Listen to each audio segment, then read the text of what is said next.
Morning guys সবাইকে, আশা করি সবাই ভালো আছে। এখন ঘুরতে বাজে 7:30, আর আজকে এখন যাবো গ্রিনফিল্ড সিটি, তারপর ওই কাস্টমারটাকে নিয়ে সেক্টর 5 আপনার মধ্যে ঢুকতে হবে, তারপরেই খেয়ে যাবো। আমার দরকার হয়ে গেছে।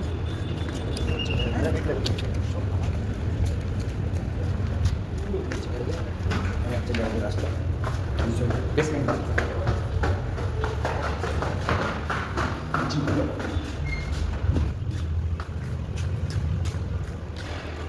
আমাদের গাড়ি রাখা আছে।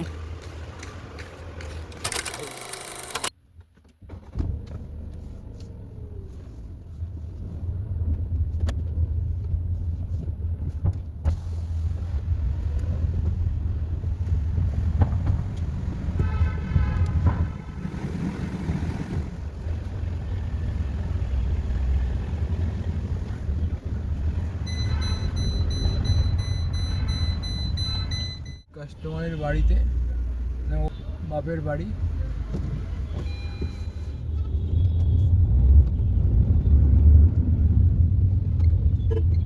সাড়ে 8টা বাজে। এখন দেখছি আমি বাড়ি ছেড়ে গাড়ি ম্যানেজ করলাম। এই যে কাস্টমারের গাড়ি, এটা হচ্ছে আমার গাড়ি। সকাল 8টায় বেরিয়েছি, 7:30 এখন বাড়ি